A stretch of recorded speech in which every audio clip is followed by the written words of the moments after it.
you just got a raise. For a moment, everything feels different. The air feels lighter, your problems feel smaller. You imagine the version of your life that starts tomorrow. You picture the vacation, the paid off debt, the quiet nights without a tight knot in your stomach. But give it a few months, that feeling will be gone. You will be sitting in a slightly bigger house, wanting the next thing. A better car, a nicer neighborhood, a number that feels, once again, just out of reach. Why does this keep happening to you every single time? The answer is far stranger than you think, and it has almost nothing to do with the number itself. For most of human history, money did not exist the way you know it. Your ancestors did not save for retirement. They did not compare salaries. There was no ladder to climb, no scoreboard to check every morning. They tracked something else entirely. Calories, safety, standing within a group of maybe 50 people. Wealth, to them, was whether the tribe would feed you when you got old. It was whether you had allies who would carry a spear beside you or share a fire with you on a cold night. This is the operating system running underneath every financial decision you make today, whether you notice it or not. In 1978, a psychologist named Philip Brickman ran a study that would quietly reshape how scientists think about money and happiness. He looked at two very different groups: lottery winners who had just received a life-changing windfall, and accident victims, some of whom had become paralyzed. Right after the event, the winners were soaring and the victims were devastated. That part makes sense. You would expect the gap between them to stay wide for years. But Brickman came back later. The lottery winners had drifted back down to roughly their original happiness. The accident victims had climbed most of the way back up too. Not fully, but surprisingly close. Something in the mind pulls everyone toward a baseline, almost like a rubber band snapping back into place. Researchers call this hedonic adaptation. Your brain does not measure happiness like a thermometer. It measures change, and change, by definition, does not last. Think about what that means. The raise was never going to fix it, not because the money was too small, because of how your brain responds to any amount of money at all. Double the raise, and the same story plays out again, just on a slightly larger stage. Your reference point simply moves with you, quietly resetting itself the moment you arrive at the thing you thought would finally be enough. Here is where it gets stranger. In 2010, researchers Daniel Kahneman and Angus Deaton studied the incomes of over 450,000 Americans. They wanted to know exactly how income relates to daily emotional well-being. Not just how people rate their life when asked to reflect on it, but how they actually feel hour to hour. What they found became one of the most cited numbers in behavioral economics. Emotional well-being rose with income, but only up to a point, somewhere around $75,000 a year in 2010 terms. Past that line, more money kept buying people a better opinion of their life on paper. It stopped buying more laughter, less stress, more presence with the people they loved. The exact number has shifted with inflation, and researchers still debate exactly where it sits. But the pattern held. Money helps you survive. It stops helping you feel past a certain line. So why does no one believe this line exists? Why does every raise still feel like the one that changes everything? Because your brain was never built for absolute numbers. It was built for comparison. Economist Richard Easterlin noticed something odd back in 1974. As countries got richer over time, average reported happiness did not rise nearly as much as expected. Entire nations tripled their income across decades, and their citizens barely reported feeling any happier. It is now known as the Easterlin paradox. Wealth is judged less by what you have and more by what the people around you have. Your ancestors did not need to out-earn a stranger on the other side of the planet.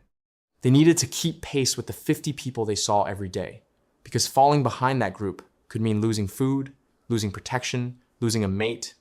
Your brain still runs that same calculation today. It just does it now with a coworker's new car, a stranger's vacation, photos on your phone at 11 at night, an old classmate's house you scroll past without even meaning to look. This should make you uncomfortable. You are not chasing a number.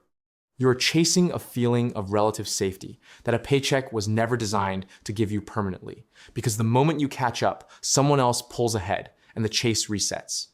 It is a race with no finish line. Run on a track your ancestors built for a world of 50 people, now applied to a world of billions, all visible to you at once through a screen in your pocket. But here is the twist almost nobody expects. Money is not powerless. It is aimed at the wrong target.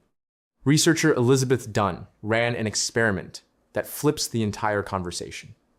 She gave people a small amount of money and split them into two groups. Some were told to spend it on themselves. Others were told to spend it on someone else, a gift, a meal, a small kindness for a stranger or a friend. At the end of the day, she measured how each group actually felt. The people who spent on others consistently reported higher happiness than the people who spent on themselves, even though the amount of money was identical. The dollar figure never changed. Only where it pointed changed. Your brain does not just track resources, it tracks connection. And connection was the real currency your ancestors were built to chase all along, long before a single coin, a single bank, a single paycheck ever existed. This reframes the raise from the start of this. It was never going to satisfy you, not because it was too small, but because you pointed it at the wrong hunger.